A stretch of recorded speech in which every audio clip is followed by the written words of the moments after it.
2011. Donc on est trois intervenantes que je présenterai Maître Clémence Bectart et Marie-Laure Ghisselin. Et moi je vais commencer par une petite introduction. Donc depuis le soulèvement populaire syrien en mars 2011, de très nombreux crimes sont commis en Syrie dans le cadre du conflit et sont largement documentés. Bombardement de populations civiles, prisonniers torturés, disparitions forcées, transfert forcé de population, exécution d'opposants politiques, utilisation d'armes interdites, villes assiégées. Les crimes sont nombreux et perpétrés par différentes parties au conflit, mais principalement par le régime de Bachar al-Assad lui-même et ses alliés, notamment russes et iraniens. Depuis 2011, plus de la moitié de la population syrienne a subi des déplacements forcés. On compte plus de 500 000 morts, plus de 90 000 personnes victimes de disparitions forcées, presque 1 million de Syriens arrêtés et au moins 85 attaques à l'arme chimique. Depuis le début du conflit, ces crimes sont dénoncés par la communauté internationale, par les organisations internationales, par les ONG. Les preuves et les images sont abondantes et ont été largement relayées partout dans le monde. Pour autant, 8 ans après le début du conflit et le soulèvement populaire, on constate que les responsables de ces crimes jouissent d'une impunité totale. Donc aujourd'hui, dans le cadre de cette conférence, on va se demander ce que la justice peut faire pour lutter contre les crimes, contre l'impunité des crimes contre l'humanité. Et plus particulièrement, on va s'interroger sur les possibles actions de la justice française dans ce contexte. Pour aborder ces questions, nous écouterons tout d'abord Maître Clémence Bectart, avocate française qui travaille pour la Fédération internationale des droits de l'homme. Maître Bectart coordonne le groupe d'action judiciaire de la FIDH qui a pour objectif d'accompagner les victimes des crimes internationaux les plus graves tels que le génocide, les crimes contre l'humanité, les crimes de guerre, la torture, devant les juridictions nationales et internationales. L'objectif est que ces victimes obtiennent vérité, justice et réparation. Maître Bectart représente des victimes syriennes et franco-syriennes dans le cadre de plusieurs dossiers, notamment dans le cadre de la fameuse affaire César et dans le cadre de l'affaire Dabar. Dossiers qui sont aujourd'hui en cours d'instruction devant les juridictions françaises. Elle est donc activement engagée dans la lutte contre l'impunité des crimes contre l'humanité commis en Syrie et elle nous livrera les détails de ce combat et elle évoquera également l'actualité judiciaire française sur ce sujet. Puis nous écouterons Marie-Laure Ghisselin, qui est responsable du contentieux au sein de l'ONG Sherpa. Sherpa est une ONG française qui a pour mission de combattre les nouvelles formes d'impunité liées à la mondialisation de l'échange économique et financier et de défendre les victimes des crimes économiques. Elle est notamment à l'origine des plaintes contre la BNP Paribas pour complicité de génocide au Rwanda, contre Auchan, Vinci.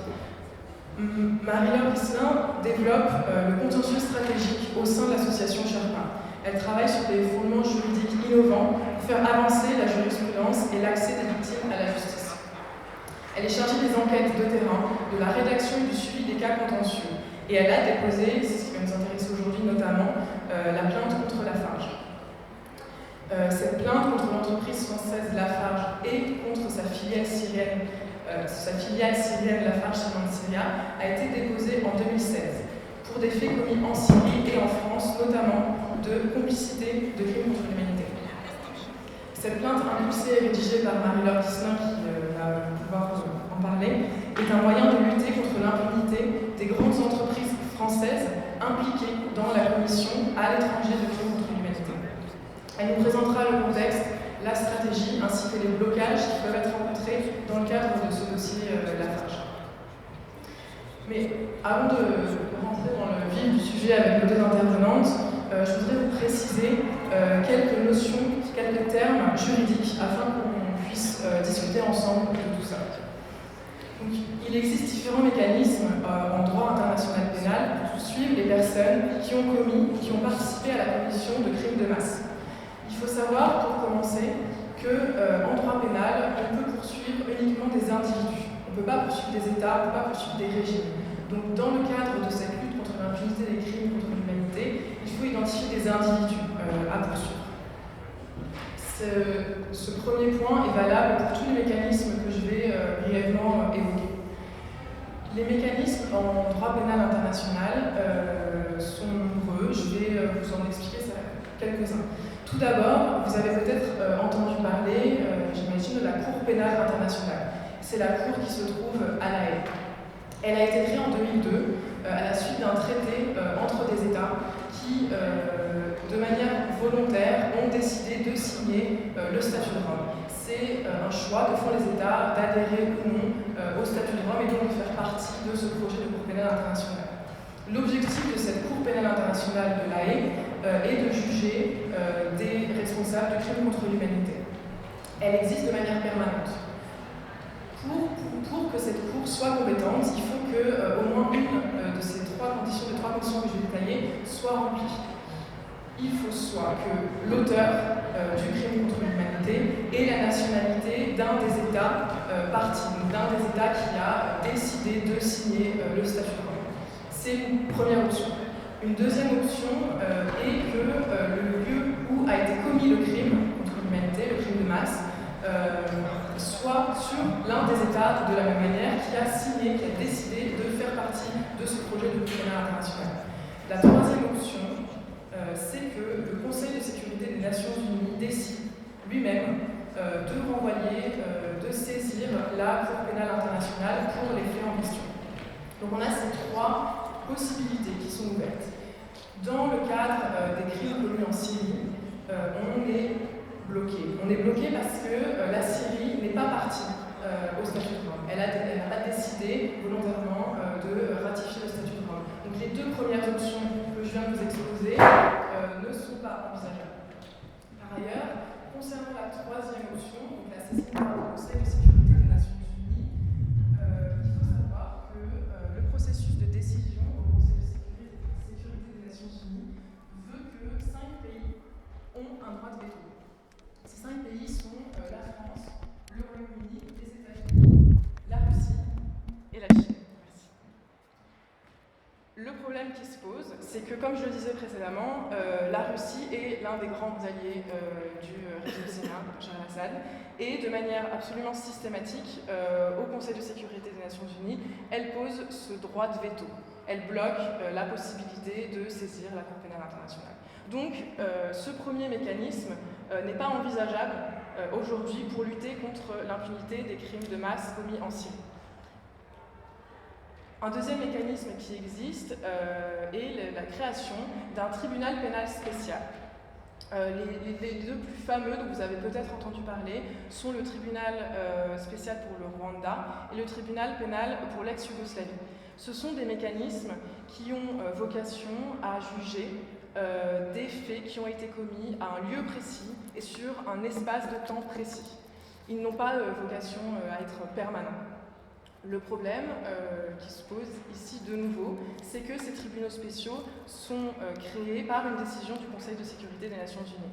Donc ça pourrait être intéressant pour juger des crimes commis en Syrie entre 2011 et 2019 par exemple, mais de nouveau on est bloqué par l'éventuel veto de la Russie. On constate donc que les mécanismes de droit international pénal classiques sont bloqués dans le cadre des dossiers syriens. Face à ce blocage, on peut se tourner, et il est intéressant de se tourner, vers les juridictions nationales. En effet, chaque pays a en droit interne, à l'intérieur de son propre droit, des dispositions qui permettent de poursuivre les auteurs de crimes de masse, de crimes contre l'humanité.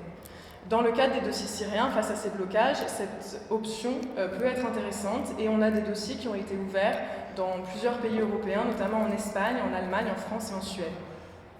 Aujourd'hui, on va évoquer les dossiers en France et je vais rapidement vous parler des différentes compétences qui permettent en France de poursuivre les auteurs de crimes de droit pénal international. On a 3 compétences, on va aborder très rapidement 3 compétences. La compétence personnelle, la compétence extraterritoriale et la compétence qu'on appelle la compétence universelle. Donc tout d'abord, concernant la compétence personnelle, il existe une règle assez générale en droit pénal français qui veut que le juge interne, le juge français, est compétent pour juger en fonction de la nationalité des individus qui sont impliqués dans le crime. Plus particulièrement, le juge français est compétent pour juger un auteur, l'auteur d'un crime, s'il est français. Le juge français est également compétent dans le cadre de dossiers où on aurait des victimes françaises ou, et c'est intéressant, des victimes franco-syriennes. Donc, dans le cadre de cette compétence personnelle, on a la possibilité de poursuivre un auteur français, même s'il a commis des crimes en Syrie. Et on a la possibilité de poursuivre des cas pour lesquels il y aurait des victimes françaises ou franco-syriennes, même si les faits ont été commis en dehors du territoire français, et donc en l'espèce en Syrie. Concernant la compétence extraterritoriale, c'est une deuxième possibilité de saisir les juridictions françaises pour certaines infractions. Pour les infractions de torture et de disparition forcée. On a une compétence un petit peu spéciale qui a été créée dans le droit pénal français. Ces compétences spéciales sont issues du fait de conventions internationales. Donc il y a des États qui ont décidé de se mettre d'accord pour lutter spécifiquement contre la commission de ces actes de torture et de disparition forcée et pour organiser la lutte contre l'impunité de ces crimes.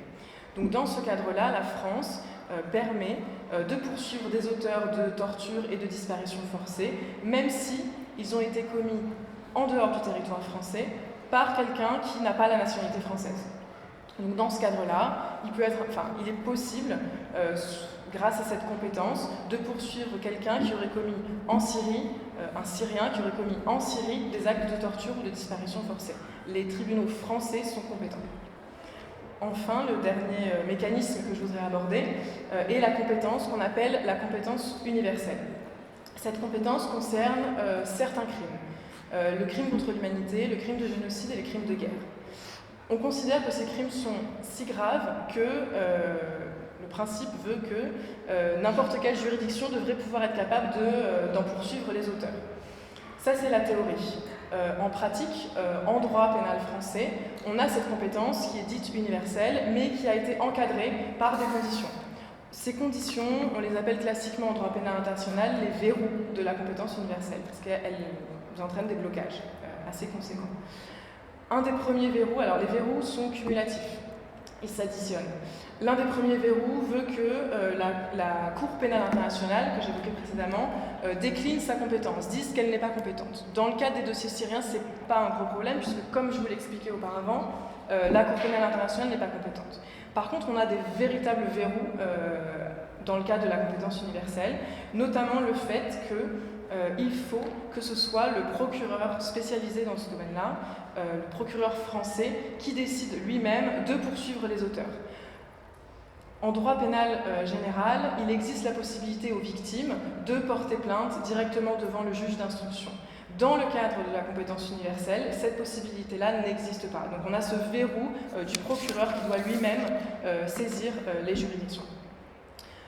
Par ailleurs, un des deuxièmes verrous assez conséquents est que l'auteur doit résider de manière habituelle sur le territoire français. C'est un blocage parce qu'on n'a pas la possibilité de poursuivre des personnes qui seraient de passage en France, qui seraient en transit en France, en vacances en France. On a cette obligation de prouver que la personne réside, habite de manière habituelle en France. Donc ça, c'était les verrous de la compétence universelle. Donc pour résumer, la Cour pénale internationale, dans le cadre des dossiers syriens, n'est pas envisageable. La compétence de cette Cour n'est pas envisageable.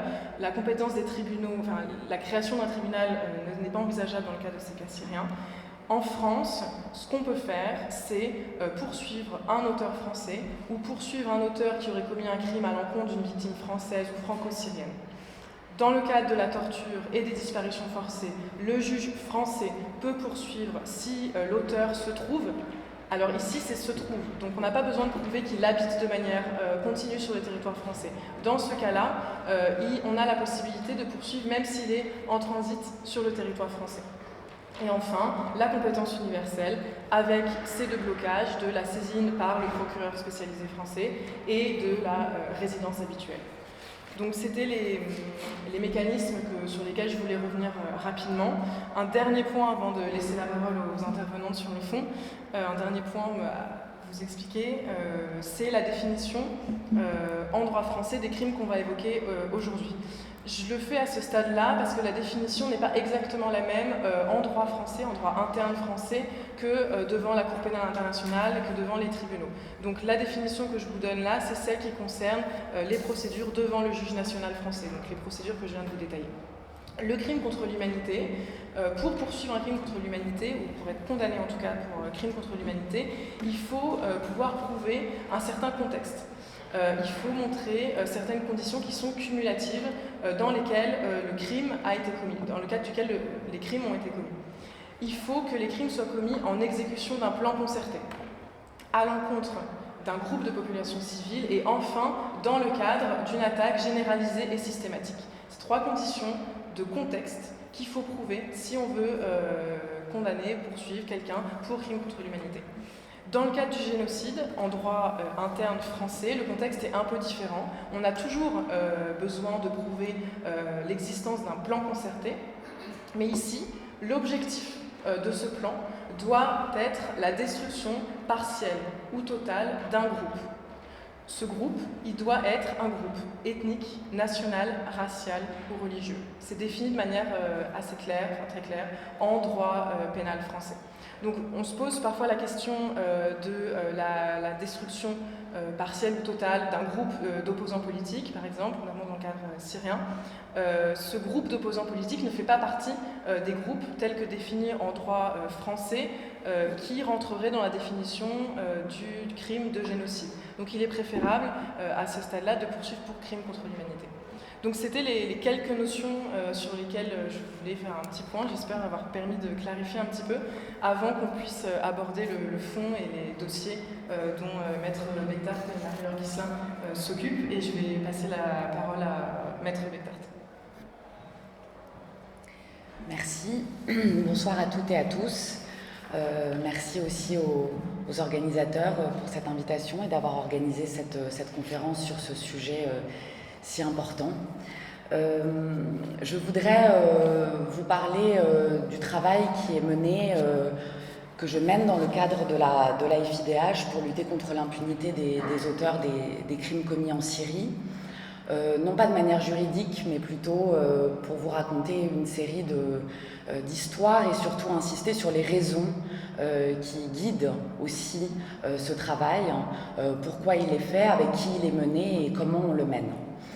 Quelques mots d'abord pour vous présenter la FIDH, la Fédération internationale des droits de l'homme, qui est une vieille organisation internationale créée en 1922, dont le siège est à Paris, qui a un mandat généraliste de défense et de protection des droits humains, et qui est donc, comme son nom l'indique, une fédération et qui fédère aujourd'hui 184 organisations de défense des droits humains dans le monde, donc 184 ligues qui, dans des contextes des pays très différents, agissent à leur niveau, local, national, pour la défense des droits humains. La FIDH, elle a parmi ses priorités, un certain nombre de priorités, les droits des femmes, la protection des défenseurs des droits humains, mais également la lutte contre l'impunité. C'est une priorité essentielle et je pense qu'il faut toujours le rappeler. Pourquoi est-ce que c'est important, essentiel de travailler sur ce sujet ? D'abord parce qu'on le sait, l'impunité, elle est la cause de tous les conflits qui agitent aujourd'hui la planète. Elle est la cause des situations de graves violations des droits humains, elle est la cause des guerres. On trouve tout le temps dans ces situations de perpétration de crimes de masse, une parmi d'autres raisons, mais une raison qui est commune, c'est l'impunité.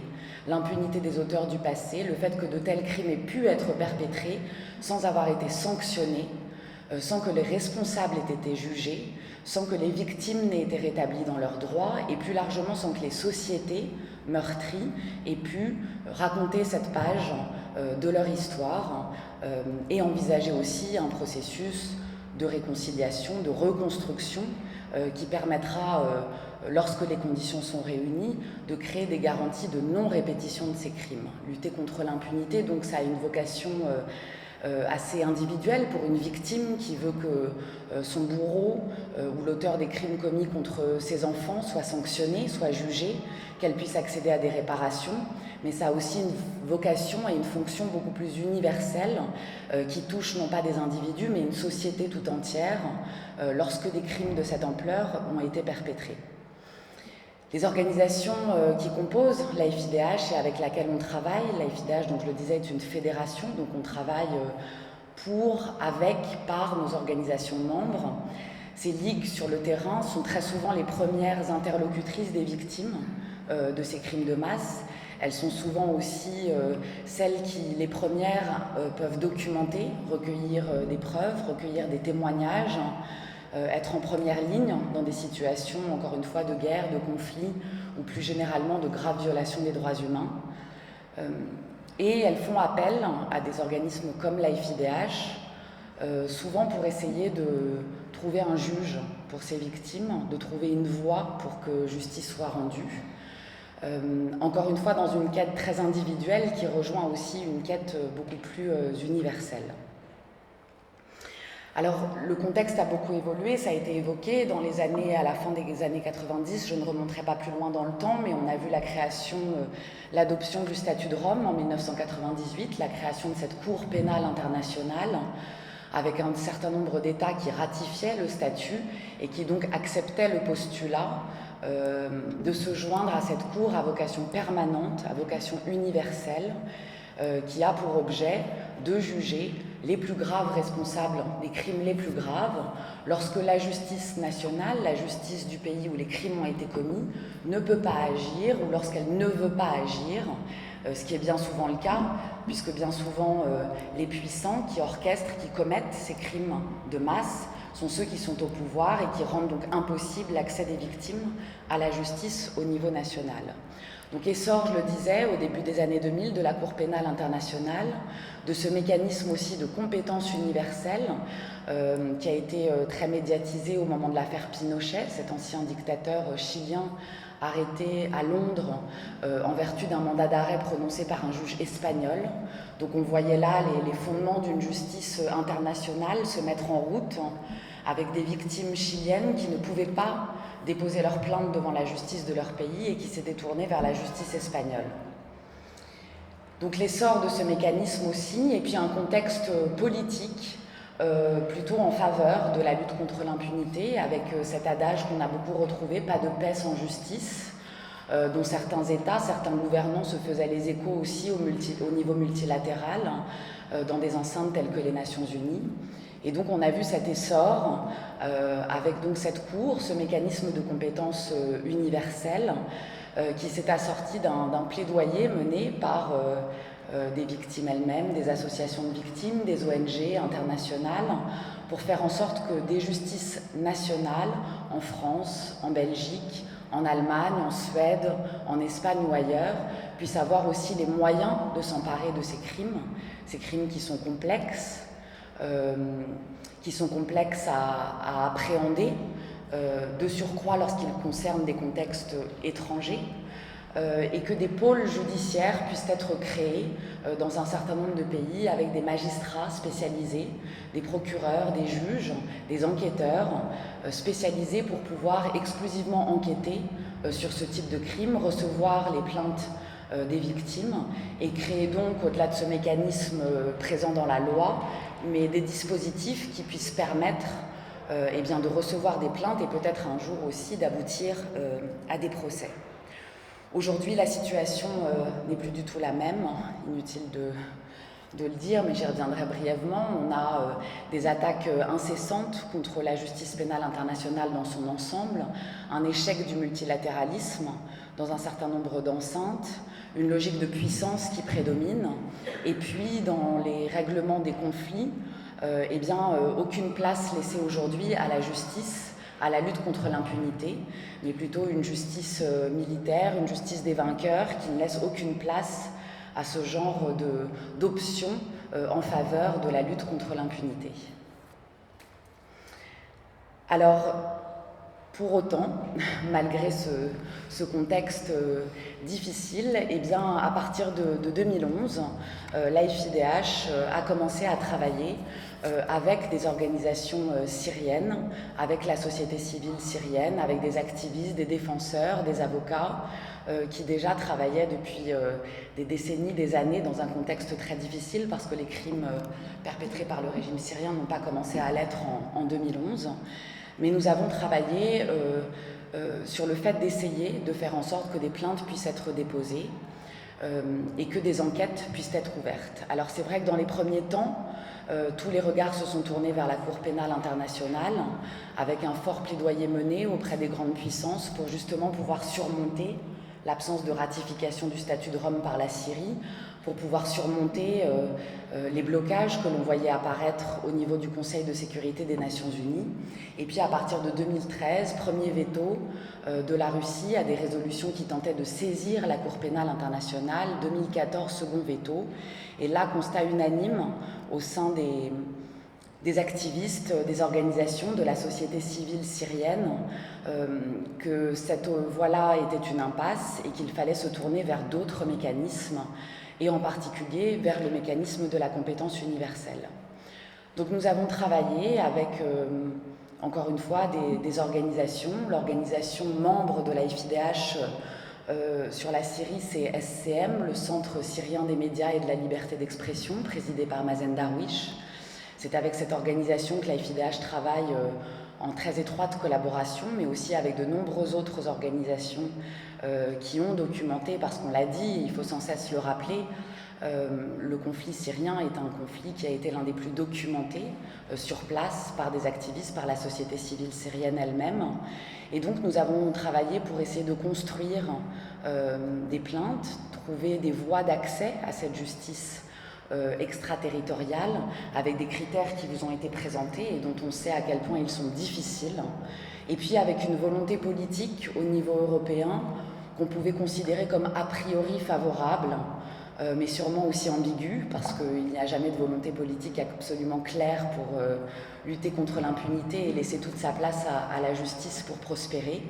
Donc une volonté politique relative mais existante, qui a pu permettre donc de travailler pour commencer à construire les premières plaintes, comme je le disais, et les premiers dossiers. Il y a eu un tournant qui a été opéré ici en France, puisque je parlerai plus précisément de ce qui s'est passé devant la justice française en vous donnant deux exemples de deux affaires emblématiques qui en sont à des stades très différents, mais dont on a un petit peu entendu parler dans les médias, que sont l'affaire Dabag et l'affaire dite César, mais j'y reviendrai plus en détail. Mais il y a eu un tournant marqué en septembre 2015 avec le ministère des Affaires étrangères, le ministre français des Affaires étrangères, qui transmet à l'époque le rapport qu'on connaît sous le nom de César, du nom de ce photographe militaire syrien, qui a pris des photos de dizaines de milliers de corps entre 2011 et 2013, fait défection en août 2013, qui a réussi à quitter la Syrie avec ses clichés. Et c'est de là dont on a parlé du rapport César. Et ce rapport César qui contient donc les clichés de ces corps suppliciés, qui sont autant de preuves de la machine qui a été mise en place par le régime syrien, une machine de répression totale, une machine de torture, qui a mené donc dans tous ces cas de corps suppliciés que l'on voit sur ces photos, et bien à la mort de centaines de milliers de victimes syriennes. Ce rapport, il est transmis à la justice française, au pôle crimes contre l'humanité, crimes et délits de guerre du tribunal de grande instance de Paris, qui est le pôle judiciaire spécialisé aujourd'hui en France sur ce type d'enquête, non pas seulement d'ailleurs concernant la Syrie, mais concernant un grand nombre de situations et de crimes commis à l'étranger. Et puis en parallèle, donc, ce rapport est transmis à la justice qui ouvre une enquête préliminaire. Et puis dans le même temps, un certain nombre, encore une fois, de plaintes vont être déposées parce qu'on va réussir, nous au sens large, la société civile, des avocats, des ONG, à trouver les moyens de compétence pour que des enquêtes puissent être ouvertes. Et je viens maintenant à parler, je reviendrai sur cette enquête César et ce sur quoi elle a pu aboutir, pour l'instant en tout cas. Mais j'en viens à parler de l'affaire Dabag. une affaire que peut-être certains d'entre vous dont vous avez déjà entendu parler. Une affaire dont je dis souvent que c'est la petite histoire qui rejoint la très grande histoire. C'est d'abord une histoire individuelle de deux franco-syriens, un père et son fils, qui sont nés et ont passé toute leur vie en Syrie, qui vivent à Damas. Le père, Mazen, est surveillant principal au lycée français de Damas. Et puis son fils, Patrick Abdelkader, est en deuxième année de faculté de lettres et de sciences humaines à l'université de Damas. Ils vont être arrêtés en novembre 2013, les 3 et 4 novembre 2013, par les services de renseignement de l'armée de l'air. D'abord, le 3 novembre, on vient chercher le fils, une dizaine d'hommes armés qui se revendiquent des services de renseignement de l'armée de l'air, qui font éruption au domicile familial et qui viennent arrêter le fils. Et puis le lendemain, à minuit, 24 heures plus tard, ils viennent arrêter le père en lui disant « on va t'apprendre à élever ton fils ».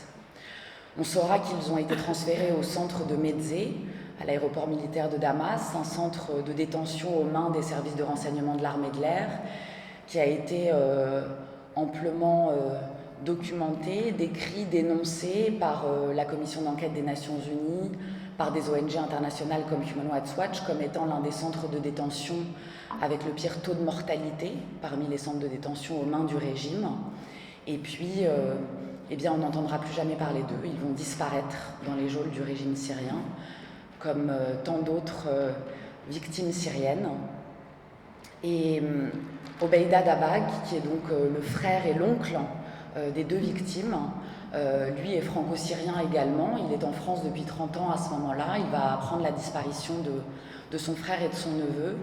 Et il va essayer parce que, d'abord avec une grande détermination et un grand courage, et puis ensuite parce qu'il sait qu'il a une chance que d'autres n'ont pas, la chance d'avoir cette double nationalité. Patrick et Mazen l'ont également. Ce qu'il faut dire, et je ferai juste une parenthèse là-dessus, c'est que c'est un critère qui est profondément discriminatoire. Pourquoi des victimes qui ont la double nationalité auraient la chance plus facilement de pouvoir accéder à la justice française, déposer des plaintes, là où les critères, et on l'a vu tout à l'heure, et les verrous sont beaucoup plus importants et beaucoup plus difficiles à surmonter quand il s'agit de victimes qui ont seulement la nationalité syrienne. Donc c'est un critère qui est discriminatoire, c'est un critère contre lequel nous essayons de nous battre auprès du législateur français, auprès des politiques français aussi. Mais c'est un critère qui existe. Et donc Obeida Dabag, à ce moment-là, il va essayer de sonner à toutes les portes pendant 2 ans et demi. Il va écrire au président Hollande à l'époque, à Laurent Fabius. Il va essayer de faire en sorte d'avoir des nouvelles, saisir le centre de crise du ministère français des Affaires étrangères pour que la protection diplomatique puisse peut-être se mettre en œuvre, pour que les autorités françaises, parce que ce sont aussi de ressortissants syriens, puissent essayer d'avoir des nouvelles, de savoir ce qu'il est advenu de Patrick et Mazen. Sans succès, il en aura toujours des réponses très compassées, beaucoup de portes fermées, certaines portes entrouvertes, mais la plupart fermées. Et puis au printemps d'abord en septembre 2015, il apprend donc l'ouverture de cette enquête César par le pôle judiciaire français. Il va aller témoigner devant les enquêteurs français en charge de ce dossier. Il a l'impression que les choses vont peut-être avancer. Mais là, il ne voit rien se passer non plus. Et puis, il va rencontrer l'AFIDH, un certain nombre aussi de partenaires, d'ONG syriennes avec lesquelles il va se mettre en contact. Et on va travailler à partir du printemps 2016 à reconstruire donc le récit de la disparition de Patrick et Mazen, à le mettre aussi en résonance avec tout ce que l'on sait, tout ce qui a été documenté par les Nations Unies, par ces organisations syriennes et internationales de défense des droits humains, sur la répression, sur le recours systématique à la torture, aux disparitions forcées, sur ce centre de détention de Mezzé, sur les services de renseignement de l'armée de l'air qui gèrent ce centre de détention et d'autres en Syrie. Et puis déposer donc une demande officielle en octobre 2016 à la justice française d'ouverture d'une information judiciaire, donc de faire en sorte que des juges d'instruction puissent être saisis sur la torture, la disparition forcée de Patrick et Mazen, constitutifs de crimes contre l'humanité. Une information judiciaire va être ouverte très rapidement, et c'est là que l'enquête, donc dans cet autre format, où des juges d'instruction vont être saisis. Et là, le rôle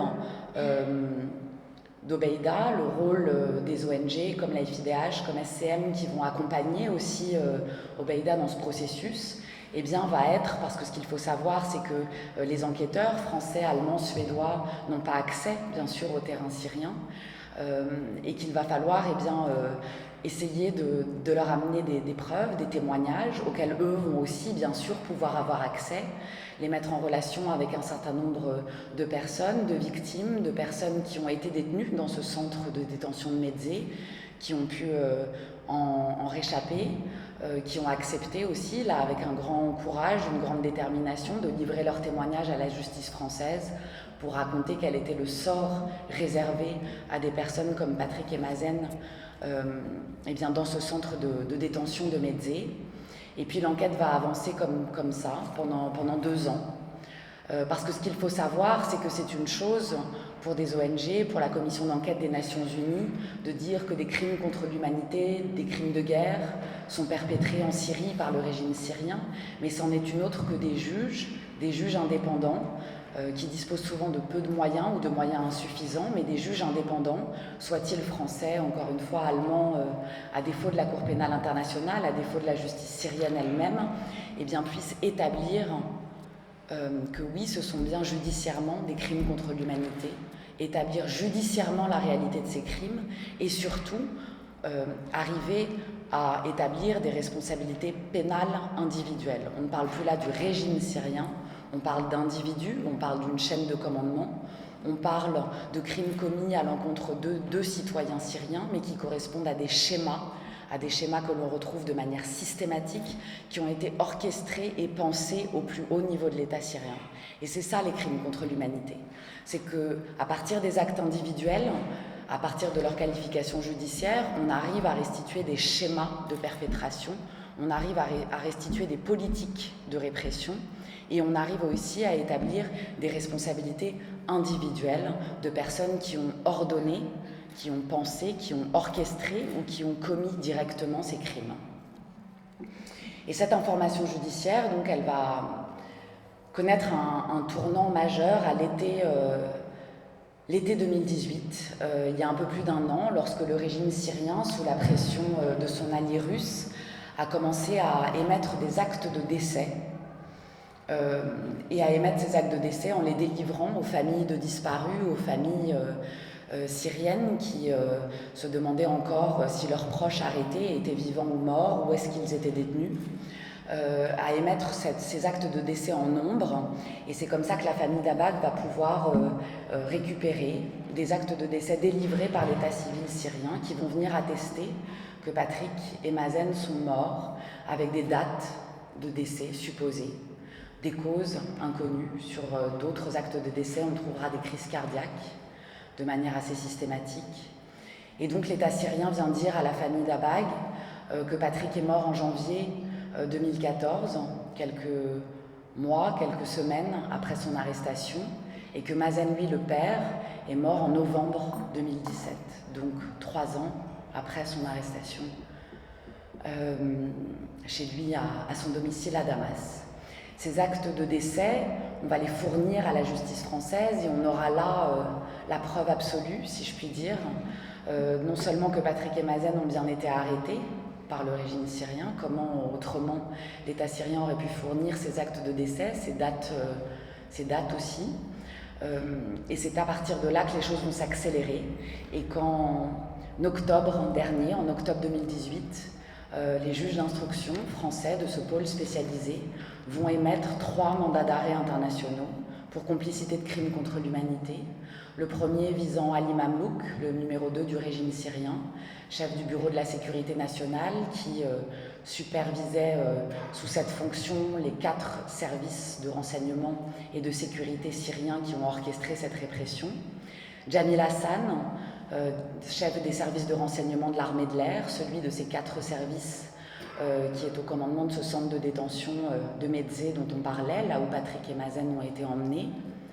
Et puis Abdel Salam Mahmoud, qui est le chef de la branche des investigations de ce centre de détention de Médzé, qui lui va être visé pour un mandat d'arrêt pour complicité de crimes contre l'humanité comme les deux autres et pour complicité également de crimes de guerre. Alors au-delà de la portée symbolique énorme, du facteur d'espoir aussi que ça peut représenter, ce qu'il faut dire, c'est que va-t-il arriver ensuite, que peut-il arriver ensuite dans cette affaire?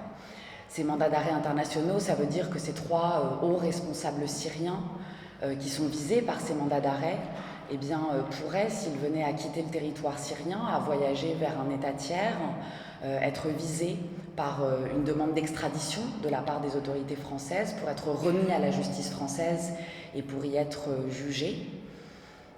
Et puis ça veut dire aussi, encore une fois, que c'est une reconnaissance là d'une responsabilité, d'une mise en cause, d'un établissement de responsabilité individuelle pour complicité de crimes contre l'humanité et pour l'un d'entre eux de crimes de guerre. Et ce qu'il faut savoir aussi, c'est que la justice française, le droit pénal français, a cette possibilité d'envisager, sous certaines conditions, un procès de ces trois hauts dignitaires s'ils ne venaient jamais à être arrêtés et remis à la justice française en leur absence, par défaut. La justice française l'a déjà fait dans d'autres situations. Et ce serait donc là une grande première s'agissant des crimes perpétrés par le régime syrien. Quelques mots ensuite rapidement pour vous parler de l'affaire dite César, de cette enquête assez tentaculaire, puisqu'à travers la transmission de ce rapport, et à travers ces images de corps suppliciés qui proviennent d'un certain nombre de centres de détention aux mains des 4 services de renseignement et de sécurité à travers tout le territoire syrien, à travers ces clichés, c'est aussi une enquête d'envergure qui a pu être ouverte devant la justice française pour enquêter de manière assez systématique sur ces crimes contre l'humanité, ces possibles crimes de guerre aussi, avec des contraintes, on l'a dit, juridictionnelles de compétences qui sont complexes, mais en tout cas la possibilité de mener une enquête d'envergure, d'arriver à conserver les preuves, à recueillir les preuves, à recueillir des témoignages de victimes, de témoins, et arriver aussi peut-être à mettre en cause, à inculper, à arrêter eh bien, des suspects de ces crimes qu'on pourrait relier à ces crimes à condition qu'ils soient présents sur le territoire français. Et l'un des premiers aboutissements de cette enquête, eh bien, ça a été en février dernier, une arrestation en France qui a été concomitante avec 2 autres arrestations en Allemagne de 3 personnes membres de la sécurité d'État syrien. Une arrestation qui a été faite donc conjointement par la justice française et la justice allemande en février dernier et qui a mené à des inculpations, là aussi, de ces suspects pour crimes contre l'humanité, avec des enquêtes judiciaires et des timings différents puisque les règles de procédure ne sont pas les mêmes en France et en Allemagne, mais qui pourraient là mener à des procès avec des accusés qui seraient présents et qui pourraient peut-être répondre de leurs crimes. L'objectif ici, il est différent, il n'est pas... c'est un travail qui a été mené en premier lieu par les justices françaises et allemandes elles-mêmes, avec des arrestations à l'initiative, en tout cas qui étaient le produit de ces enquêtes. Mais pour nous, le rôle et la place essentielle des ONG, qu'elles soient internationales ou syriennes, c'est de faire en sorte que des victimes syriennes puissent participer à ces procédures, que ces procès n'aient pas lieu demain devant une cour d'assises à Paris ou une cour criminelle en Allemagne, sans que des victimes syriennes puissent non seulement participer, mais puissent aussi être des acteurs de ces procès. Sinon, déjà que cette justice est lointaine, elle est imparfaite, elle est étroite, elle est tout ce que nous avons pour l'instant, dans l'attente et dans l'espoir d'un processus peut-être un jour de justice transitionnelle en Syrie. Et donc pour ne pas que ces procès se fassent eh bien, en l'absence de victimes syriennes qui doivent être non seulement participantes, mais aussi les actrices, les acteurs de ces procédures.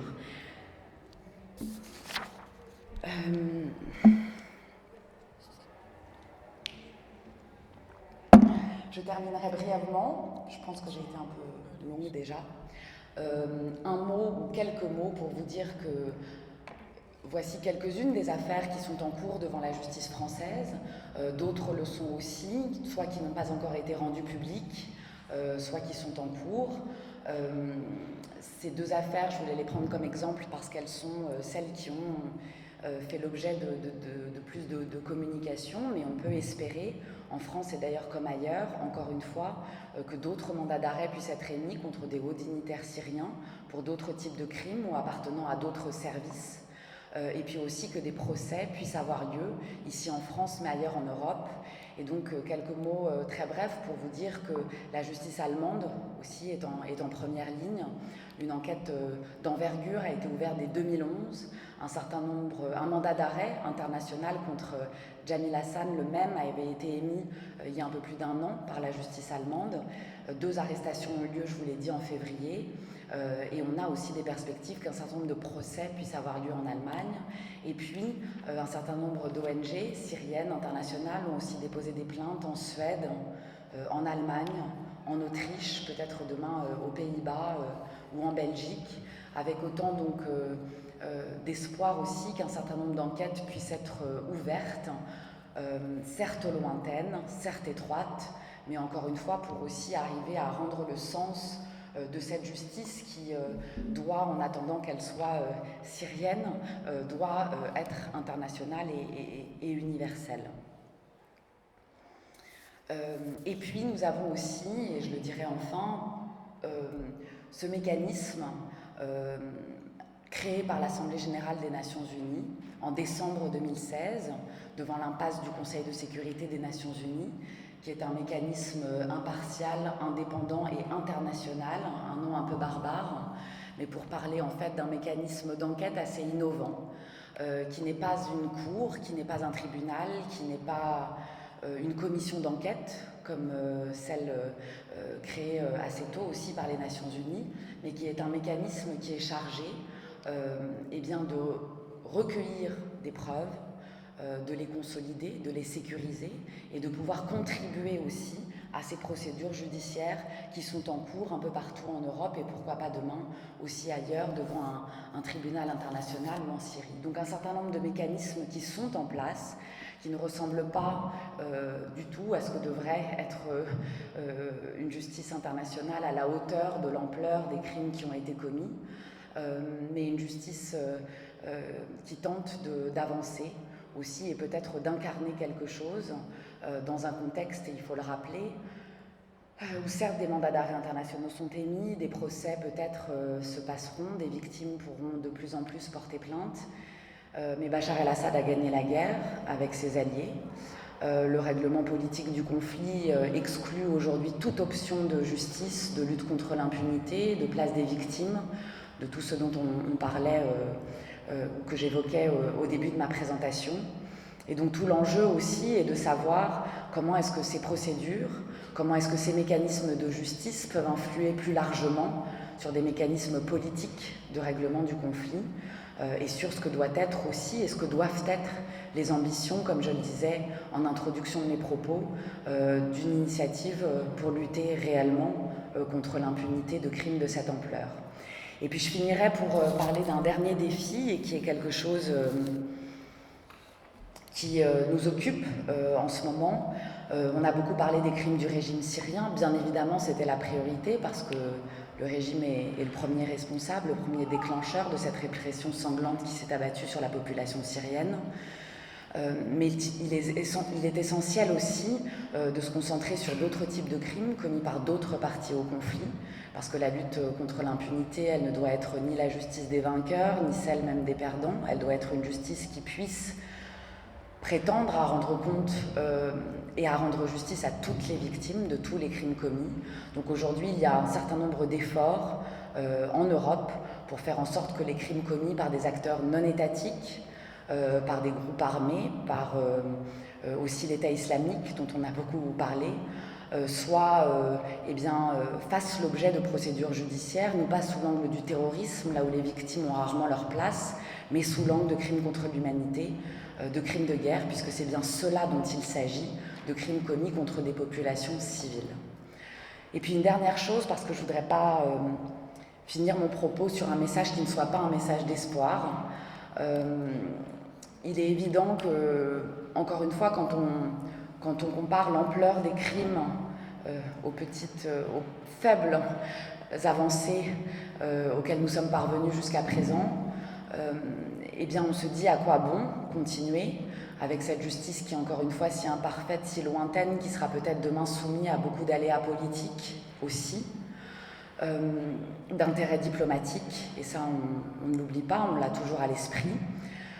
Il faut savoir aussi, quand on restitue l'histoire de la justice pénale internationale, et là dans un temps beaucoup plus long, que c'est toujours un travail au long cours, que si on envisage l'immédiateté de ce travail, eh bien, on sera toujours déçu, les victimes seront toujours déçues, seront toujours frustrées dans leurs attentes, parce que la justice ne se fera jamais en un jour, une justice pour ce type de crime, sur des crimes commis à cette échelle, de cette ampleur, qui a autant traumatisé et marqué une société dans son ensemble. Donc il faut aussi penser ces actions comme des leviers aujourd'hui et comme un travail au long cours. On le sait, les grands procès qui ont eu lieu devant la justice pénale internationale, pas tous, mais dans leur majorité, ont lieu parfois 20 ans, 30 ans après la perpétration des crimes. Donc il faut penser ce travail comme un travail long, et c'est peut-être comme cela que l'on pourra regagner espoir et regagner aussi une certaine confiance dans l'utilité et la place que doit avoir la justice et la lutte contre l'impunité face à des crimes de masse. Je vous remercie.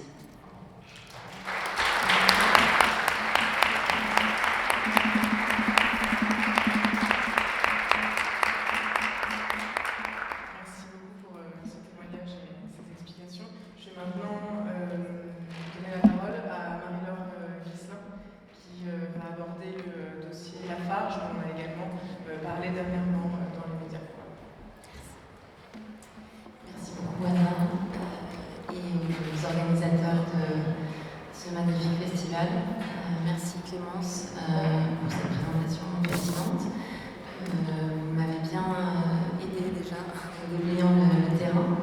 Donc je vais pouvoir être peut-être un peu moins aussi juridique, tout en essayant de vous montrer quels sont les obstacles juridiques, procéduraux qui persistent pour engager la responsabilité d'une multinationale qui interviendrait et qui alimenterait le conflit syrien, en l'occurrence, en l'espèce. Donc, je suis avocate de formation aussi. Sherpa a été créée en 2001 pour lutter contre les crimes économiques, ou plutôt, pour le dire de façon positive, pour une mondialisation plus juste. Et on agit à travers le plaidoyer, par exemple, comme Clémence le disait, en essayant de faire en sorte de changer la loi pour que la compétence universelle soit moins restrictive, notamment, ou à travers des contentieux stratégiques dont je suis la responsable. Et je rebondis sur ce que Clémence vient de dire à l'instant. C'est en utilisant la justice qu'on va pouvoir l'améliorer, à travers précisément des contentieux qu'on appelle, nous, stratégiques, pour faire un petit peu, petit à petit, évoluer non seulement les mentalités des personnes à l'intérieur de l'institution, mais aussi la jurisprudence. Juste un tout petit point de contexte sur les multinationales, aussi fou que ça puisse paraître. Si je suis une maison mère d'une multinationale, que j'ai 5000 sous-traitants et filiales dans le monde, que je récupère absolument tous les bénéfices économiques de mes filiales et sous-traitants, je ne suis pas responsable juridiquement, de façon automatique, des graves violations des droits humains que vont commettre mes sous-traitants et filiales à l'étranger. Et c'est là où le cas Lafarge représente une avancée et un défi.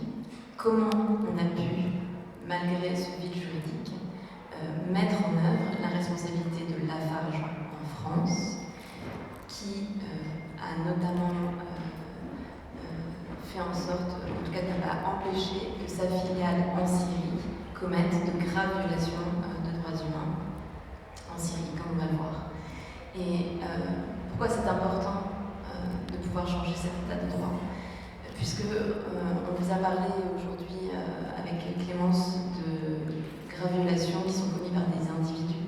par les États. Mais aujourd'hui, la majorité des violations des droits humains sont commises par les géants économiques. Par exemple, quelques chiffres pour vous illustrer. 51% des multinationales anglaises sont impliquées dans des controverses de droits humains, 76% en Allemagne et 65% en France.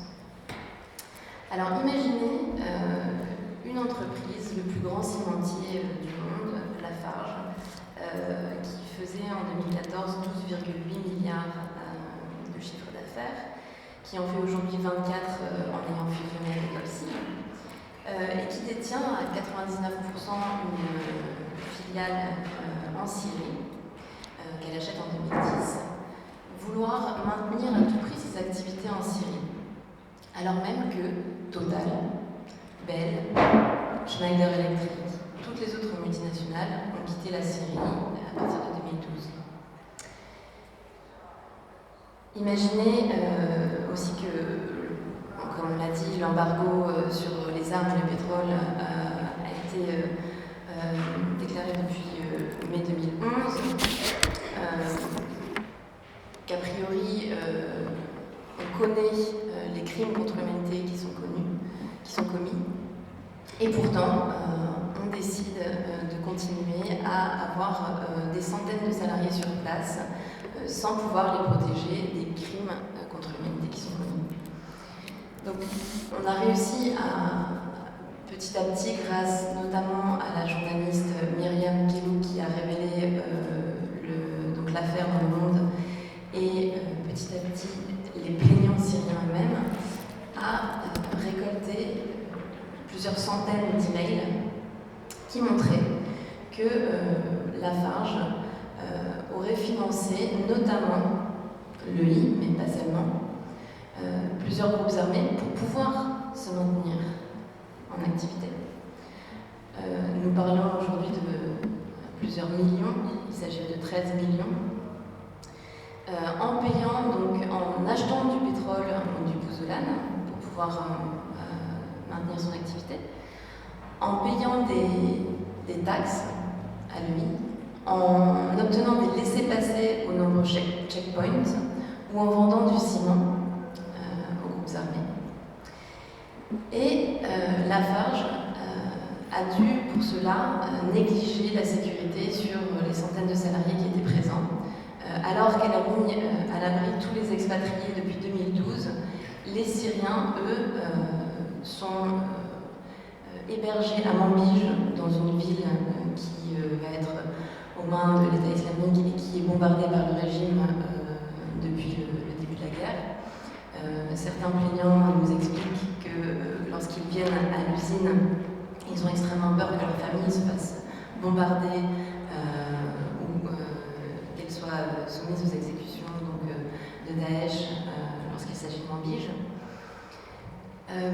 Certains salariés sont kidnappés, tués et menacés en permanence au checkpoint qu'ils doivent passer pour pouvoir venir travailler à l'usine. Donc nous, on a versé, donc quand je dis nous, c'était à l'époque donc 2 stagiaires qui ont travaillé avec moi. On a versé 200 pièces pour pouvoir porter cette plainte sur le fondement de financement de terrorisme, mise en danger délibérée de la vie des employés, travail incompatible avec la dignité humaine et, on y vient, complicité de crimes contre l'humanité. On a eu la chance aussi, au dernier moment, d'avoir la participation de ICCHR, donc le European Center for Constitutional and Human Rights, qui nous aide aujourd'hui énormément dans toute l'enquête et toute l'affaire. Alors, Lafarge est un exemple, puisque on a quand même aujourd'hui une instruction avec des milliers de côtes qui, pour la première fois en France, a mis en examen 6 hauts dirigeants pour financement de terrorisme, mise en danger délibérée d'autrui et violation du droit douanier. Nous avons demandé également que le ministre des Affaires étrangères de l'époque, Laurent Fabius, ainsi que les ambassadeurs actuels et anciens de Syrie soient auditionnés, chose qui a été faite. Des personnes de la DGSE, des renseignements et de la DGSI ont été auditionnées.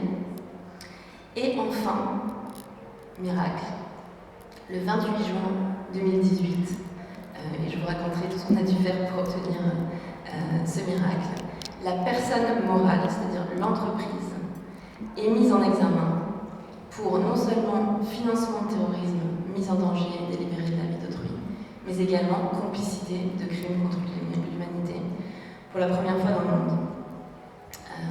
Bien sûr, cela ne va pas forcément se maintenir et vous allez voir toutes les péripéties qu'on a dû surmonter pour en arriver là. Mais en tout cas, je vous ai énoncé toutes ces personnes, les ministères, la DGSE, l'entreprise, pour que vous voyez que tous ces acteurs sont impliqués. Et que, comme Clémence le disait, si on oublie certaines responsabilités dans l'alimentation des conflits armés, alors on peut oublier une grande partie de la possibilité de donner accès aux victimes de ces conflits et de prévenir, puisque si les millions que Lafarge a donnés à Daesh n'avaient pas été donnés, on peut imaginer, pas seulement Daesh d'ailleurs, tous les groupes armés, on peut imaginer tous les morts qu'on aurait pu éviter. Alors, je vais essayer, maintenant que je vous ai un peu donné le contexte et les faits, de vous peindre le type d'obstacles que nous rencontrons au quotidien, Clémence et moi, et surtout les victimes, des obstacles juridiques, politiques, matériels, et comment, pour aussi essayer de rester sur une note d'espoir, on peut aujourd'hui essayer de contourner ces obstacles. J'aimerais d'abord peut-être faire un tout petit sondage pour voir dans quelle mesure je rentre dans les détails ou non sur le nombre de juristes qu'il y a dans la salle. Est-ce que vous voulez bien lever la main, les juristes, s'il vous plaît? Quand même. D'accord, merci. Formidable. Mais donc on va essayer comme on dit, de vulgariser tout ça. Alors, la première chose dont on a besoin pour mettre en cause la responsabilité du multinational, c'est, à votre avis, c'est une loi qui précise que la multinationale commet une faute. On vous a parlé du pénal. C'est pas évident.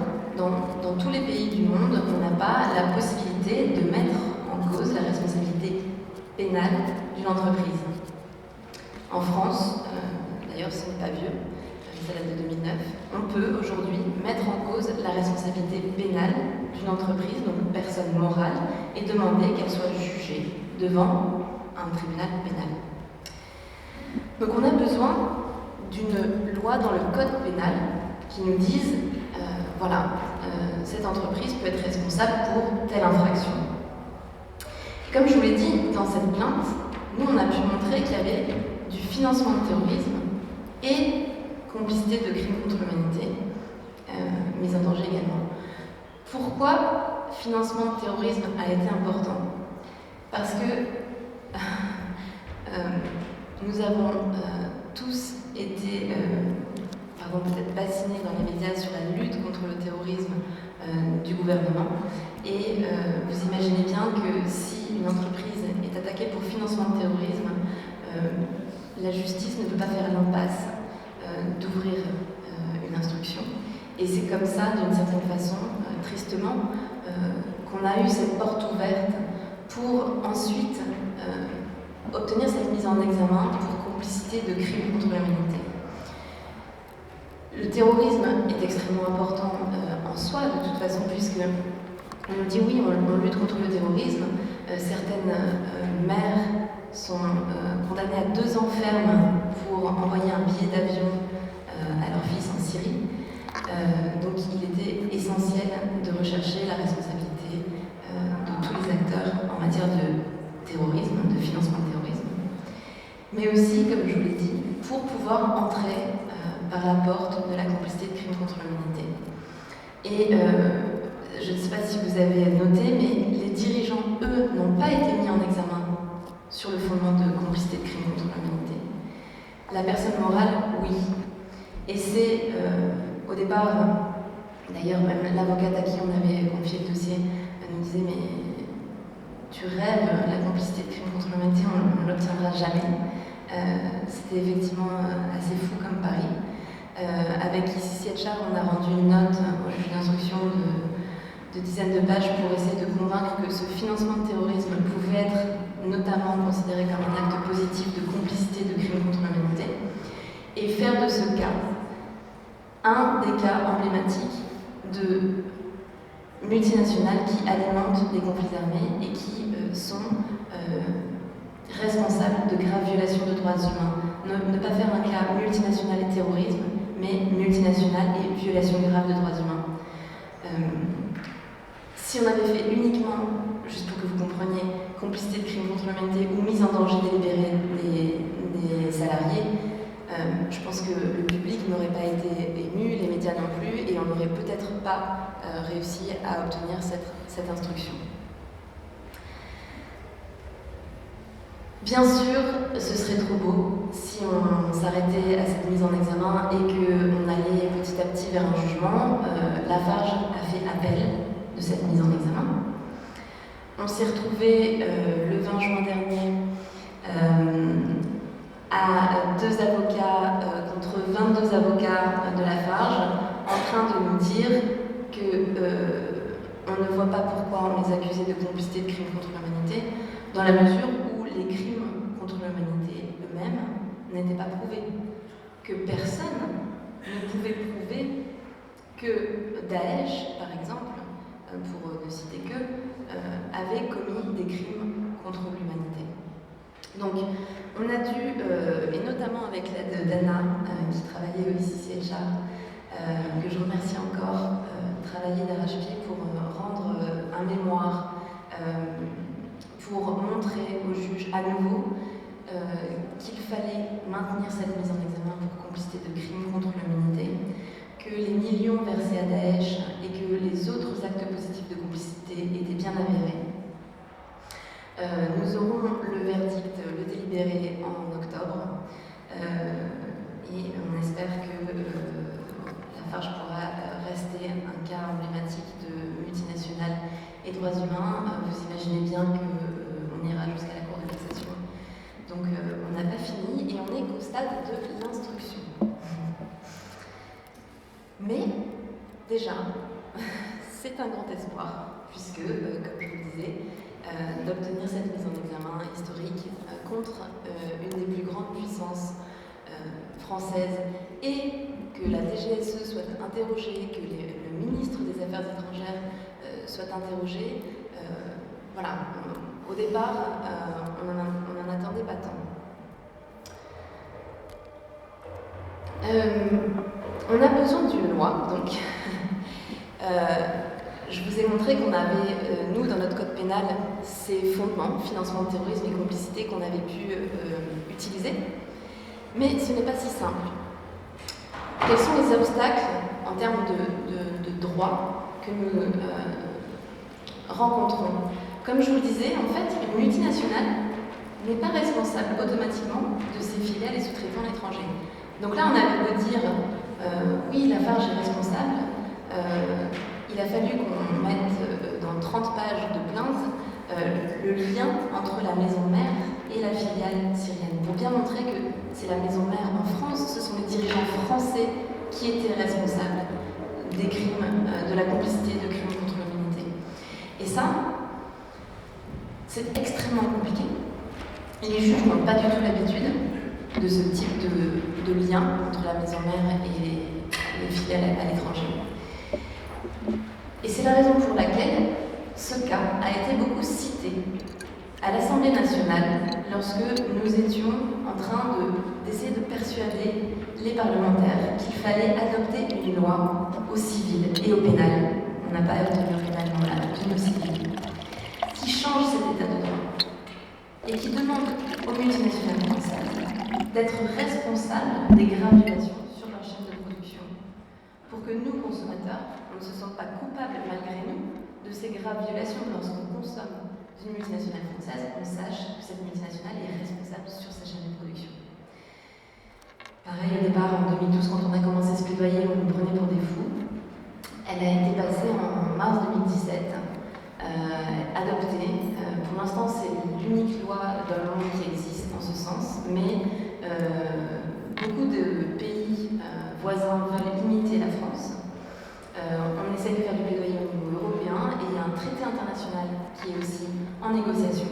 Et le cas Lafarge a largement participé dans l'hémicycle à l'Assemblée pour faire adopter cette loi, pour montrer qu'il n'était pas normal de laisser une multinationale maison mère française impunie de graves violations à l'étranger. On a besoin donc d'un droit qu'on essaye de faire évoluer qui permette de mettre en cause la responsabilité de ces multinationales. On a aussi besoin d'un système judiciaire effectif. On vous en a parlé, il y a plusieurs possibilités, mais comment on fait pour venir devant le système judiciaire français? Eh bien, on a besoin, comme le disait Anna, de montrer la compétence des juridictions françaises. Et Lafarge, alors même qu'ils sont français, nous disait mais non, les juridictions françaises ne sont absolument pas compétentes pour nous juger. Les actes de complicité ont été commis à l'étranger. La compétence universelle, en tout état de cause, ce n'est que pour les étrangers. Vous ne pouvez pas l'utiliser. Donc on a dû, et ce n'est pas encore jugé, pour l'instant, les juges d'instruction spécialisés ont dit oui, on a compétence, mais voilà, c'est en débat. On aura encore une fois le résultat en octobre. Et on a besoin de juges qui soient spécialisés pour être motivés. Là, on a 2 juges du pôle financier et un juge du pôle terrorisme, mais le juge de crime contre l'humanité vient seulement d'être nommé, et c'est extrêmement important. Parce que, imaginez un juge dans ce genre de cas qui, comme le disait Clémence, ne peut pas aller sur place, mais doit se mettre en contact avec des mécanismes usiens. On a demandé aux juges de le faire, ils ne sont pas habitués, ils n'ont pas l'habitude de tous ces mécanismes. Ils doivent faire, la plupart du temps, pas dans Lafarge, mais des commissions rogatoires internationales. On demande aux autorités du pays de bien vouloir coopérer avec les juges français pour obtenir des preuves. Donc, par exemple, j'ai déposé une plainte contre BNP, une grosse banque française, pour complicité de génocide des Tutsis, pour avoir fourni des millions à la Banque nationale du Rwanda et permis l'importation de tonnes d'armes pendant le génocide. Et les enquêteurs chargés de la Commission rogatoire internationale nous disaient que c'était extrêmement difficile d'obtenir les témoins au Rwanda, parce que tous les génocidaires rwandais jugés en France passaient avant, donc on demandait à ce qu'ils témoignent, et les gens pour la BNP, pour le dossier BNP, passaient après. Donc il y a vraiment aussi peu de gens qui travaillent dans ce domaine, peu de moyens, donc la responsabilité des multinationales et ce type de cas dans le règlement international passe après. Il y a très peu de juges spécialisés. Clémence disait qu'elle travaille avec le pôle crime contre l'humanité. On est déjà très content d'avoir ce pôle, mais imaginez qu'ils ont une centaine de cas pour 15 inspecteurs. Donc, les choses avancent à leur rythme. Je vais enfin vous parler aussi de ce système judiciaire et de ce qui a un tout petit peu été évoqué, de la protection, enfin du problème politique, diplomatique et de protection de certains acteurs quand on est dans des cas aussi sensibles, et notamment de nos intérêts économiques français. Dans un des cas, pas Lafarge, mais un des enquêteurs chargés d'enquête m'a dit clairement: nous ne ferons pas de perquisition dans les bureaux de l'entreprise parce que nous ne voulons pas que BFM et TF1 soient sur les lieux de la perquisition le lendemain et que les actions de l'entreprise baissent. On a un parquet qui aujourd'hui est encore dépendant de l'exécutif, et pour ce type de délit commis à l'étranger ou pour les crimes contre l'humanité, on a besoin que le parquet dise oui, on veut poursuivre. Donc on a beaucoup de verrous du parquet qui mettent des obstacles aussi à la poursuite, et à Sherpa, on essaye, en utilisant cette justice, de faire en sorte qu'elle devienne aussi de plus indépendante, malgré le fait qu'on soit en France. Enfin, et je serai très courte, je voulais évoquer les obstacles matériels et financiers. Les victimes ont extrêmement peur des représailles. Toutes les victimes syriennes à qui on a pu parler, les anciens employés, aussi fou que ça puisse paraître, certaines d'entre elles voulaient pouvoir conserver la possibilité de travailler dans le groupe. Aujourd'hui, c'est impossible d'être anonyme dans un cas.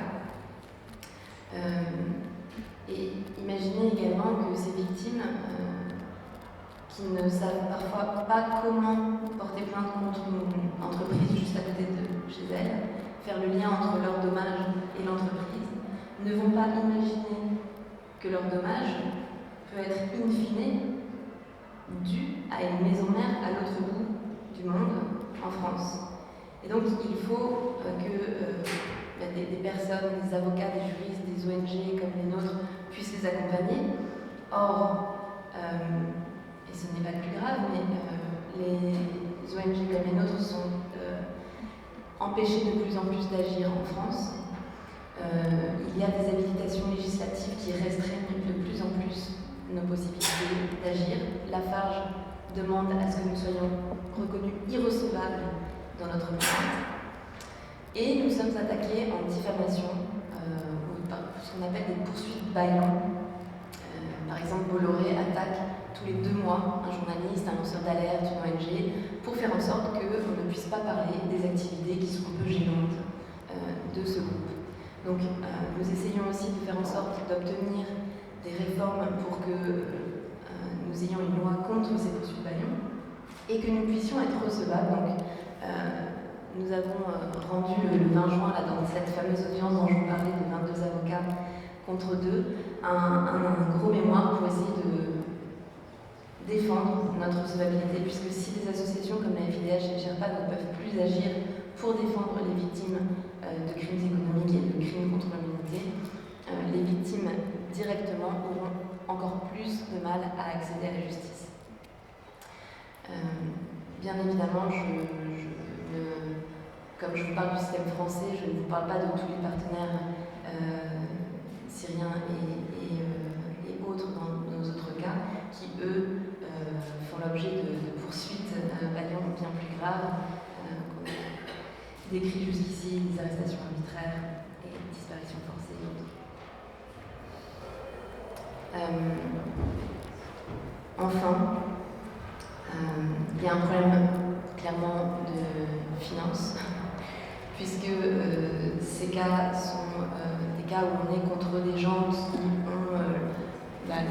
les moyens de payer 22 avocats à temps plein. Les Syriens qui ont eu la chance de venir être auditionnés en France, et j'imagine que c'est la même chose pour Clémence, doivent être soutenus par des organisations comme les nôtres. Aujourd'hui, il n'y a pas de mécanisme qui permette de les faire venir en France.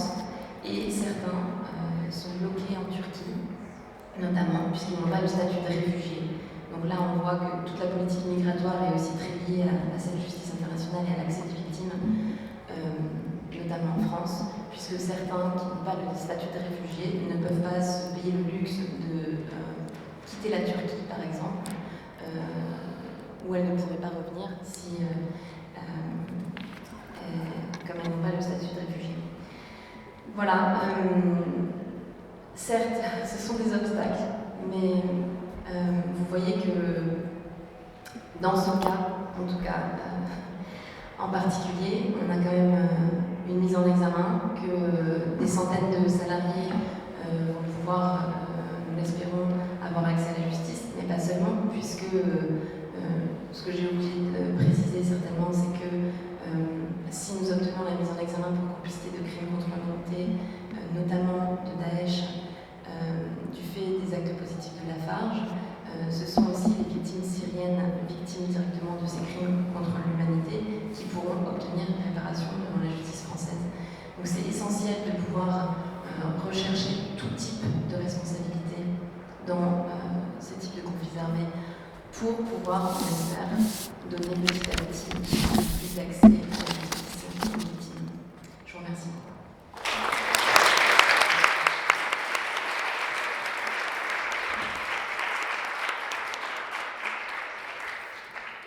Merci beaucoup Marie-Laure pour ton témoignage et pour cet axe un petit peu différent. On a légèrement dépassé le temps qui nous était accordé. Je ici, je pense qu'on fait ici.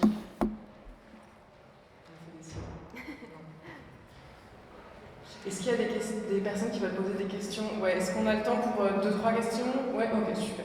Je vais. On n'a pas le temps. On prend 2 questions et deux questions rapides.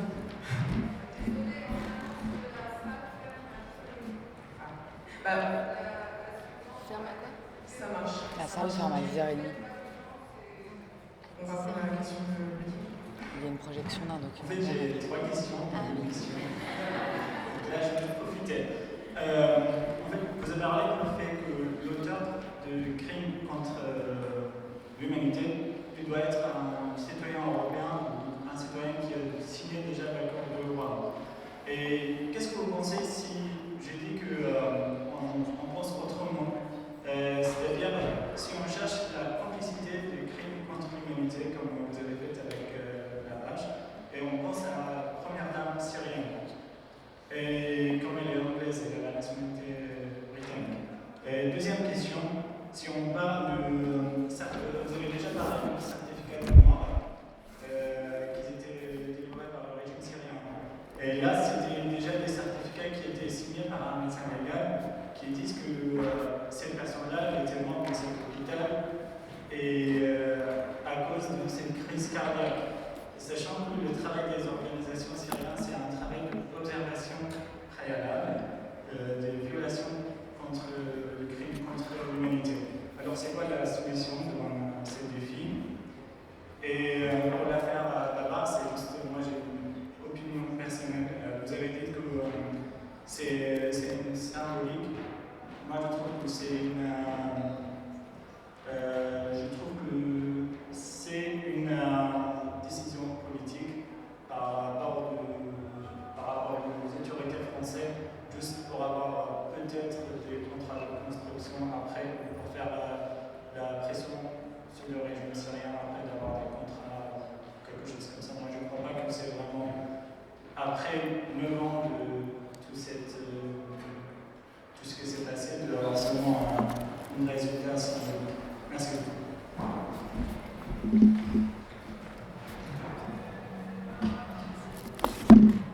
Bonsoir, merci beaucoup pour vos interventions intéressantes et merci à vos organisations ainsi qu'à vous personnellement des efforts que vous faites pour faire en sorte que justice soit rendue aux victimes de violations graves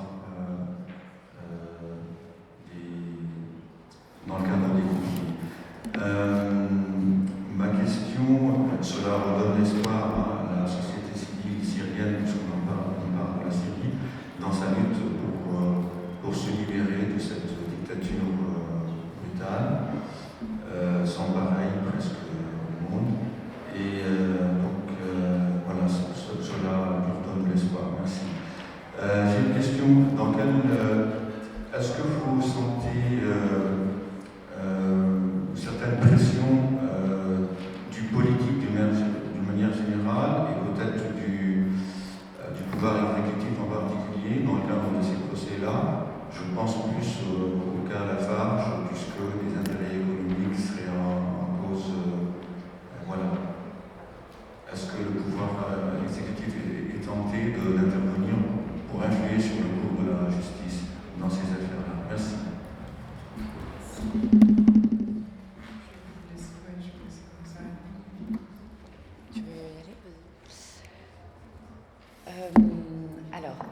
vais essayer de répondre un peu dans l'ordre, et puis toutes les questions ne me concernent pas forcément, mais j'ai entendu votre question sur la double nationalité britannico-syrienne de la première dame. Écoutez, je pense que ça mériterait réflexion et de réfléchir, mais c'est par ces mécanismes-là, effectivement, qu'on y arrive, c'est-à-dire la nationalité des auteurs, la nationalité des victimes, la présence des auteurs sur le territoire. Et il est vrai que c'est aussi comme ça qu'on chemine, c'est-à-dire d'essayer d'avoir des enquêtes les plus structurelles possibles, les plus larges possibles, et puis à un moment donné de fonctionner aussi en opportunité parce qu'on sait que tel critère de compétence va pouvoir être rempli, que tel suspect se trouvera en Allemagne, en France, ou tel auteur aura la double nationalité. Donc oui, c'est aussi comme ça que l'on fonctionne et selon ces critères-là. J'ai pas très bien compris votre deuxième question sur le travail des ONG syriennes par rapport aux actes de décès. Je crois vous avoir entendu dire que les ONG sur place étaient des observateurs. Ouais, en fait, c'est-à-dire